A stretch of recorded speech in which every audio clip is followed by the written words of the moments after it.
अस्सलामुअलैकुम दोस्तों, मैं हूं अमानुल्लाह बेग और आप देख रहे हैं मेरा यूट्यूब चैनल टेक्निकल टेलीकॉम।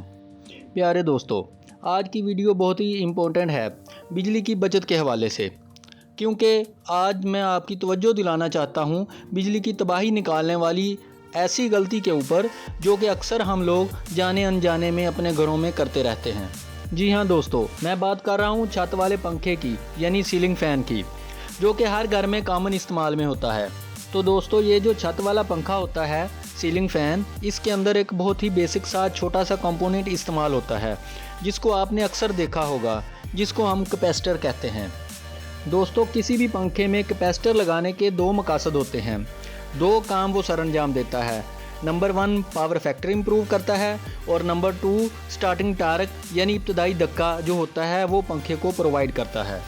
दोस्तों, अक्सर ऐसा होता है कि छत वाले पंखे में जो कंपनी फिटेड कैपेसिटर लग के आता है वो वक्त गुजरने के साथ साथ कमज़ोर हो जाता है और उसके बाद हमारे पंखे की स्पीड कम होना शुरू हो जाती है। तो अक्सर हम लोग यूँ करते हैं कि मार्केट में जाते हैं और किसी भी वैल्यू का कैपेसिटर, चाहे वो 2.5 माइक्रोफैरड हो या 3.5 माइक्रोफैरड या 4.5 का हो, तो हम बगैर कैलकुलेशन किए इसको लाकर अपने छत वाले पंखे में इंस्टॉल कर लेते हैं और ये हमारी सबसे बड़ी गलती होती है। तो प्यारे दोस्तों, आज की इस वीडियो में मैं आपको प्रैक्टिकली सारे कैपेसिटर को पंखे के अंदर इंस्टॉल करके इसके बाद प्रैक्टिकली आपको एनर्जी मीटर के थ्रू वेरीफाई करवाऊंगा कि जब भी छत वाले पंखे में कैपेसिटर कमज़ोर हो जाए या पुराना हो जाए, पंखा अपनी स्पीड कम कर दे, तो हमने कितनी वैल्यू का कैपेसिटर पंखे में लगाना है। तो दोस्तों, आपने इस वीडियो को शुरू से लेकर आखिर तक पूरा देखना है। मैं उम्मीद करता हूँ कि इस वीडियो से आपके इल्म में काफ़ी हद तक इजाफा होगा। जी दोस्तों, मार्केट में छत वाले पंखों के लिए टोटल 3 किस्म के कैपेसिटर दस्तयाब होते हैं।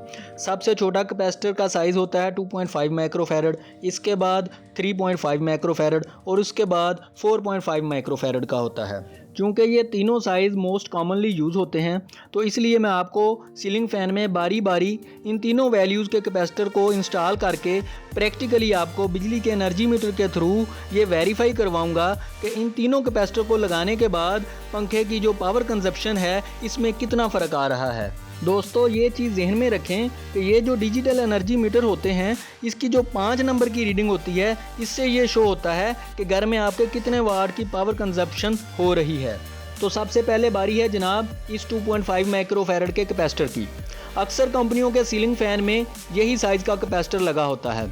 आप देख सकते हैं कि मैंने इस पंखे में 2.5 माइक्रोफैरड के कैपेसिटर को अटैच कर दिया है। तो चलिए अब मैं इस पंखे को ऑन करता हूं और इसकी जो पावर है वो एनर्जी मीटर के थ्रू आपको चेक करवाता हूं। अभी दोस्तों, मैं इस एनर्जी मीटर की 5 नंबर की रीडिंग के थ्रू इस पंखे की जो पावर है वो चेक करवाता हूं। अभी मैंने घर का सारा लोड ऑफ कर दिया है और अभी आपको सिर्फ इस पंखे की पावर नज़र आएगी और वो आप देख सकते हैं कि ये पंखा 110 वाट की पावर कंज्यूम कर रहा है, यानी 2.5 माइक्रोफैरड के कैपेसिटर के साथ 110 वाट की पावर कंज्यूम कर रहा है। तो ये तो था रिजल्ट 2.5 माइक्रोफैरड के कैपेसिटर का। तो अब बारी है दोस्तों 3.5 माइक्रोफैरड के कैपेसिटर की। तो अब मैं इसी जगह पर, इसी सीलिंग फ़ैन में जहां पर मैंने 2.5 माइक्रोफैरड का कैपेसिटर लगाया था, अब मैं 3.5 माइक्रोफैरड के कैपेसिटर को अटैच करता हूं और उसके बाद इसकी पावर चेक करवाता हूं। तो दोस्तों, आप देख सकते हैं कि मैंने 3.5 माइक्रोफैरड का कैपेसिटर पंखे के साथ अटैच कर दिया है।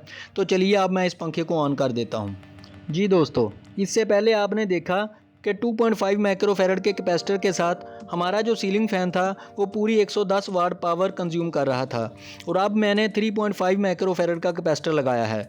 तो अब हम इसकी 5 नंबर वाली रीडिंग देखते हैं कि हमारा पंखा कितनी पावर कंज्यूम कर रहा है। तो ये देखें जनाब, 134 वाट पावर 3.5 माइक्रोफैरड के कैपेसिटर के साथ कंज्यूम कर रहा है। तो इससे हमें ये बात पता चली दोस्तों कि जब हम पंखे की माइक्रोफैरड में कैपेसिटेंस बढ़ाते हैं तो इससे जो पंखे की कंज्यूम होने वाली पावर है, यानी जो एक्चुअल पावर है, वो भी बढ़ जाती है। अब बारी है दोस्तों आखिर में 4.5 माइक्रोफैरड के कैपेसिटर के साथ इस पंखे की पावर को चेक करने की। अब दोस्तों 4.5 माइक्रोफैरड के कैपेसिटर को मैंने उसी जगह पर उसी पंखे में इंस्टॉल कर दिया है। तो चलें अब इसको 4.5 माइक्रोफैरड के कैपेसिटर के साथ ऑन करके इसकी पावर को चेक करते हैं।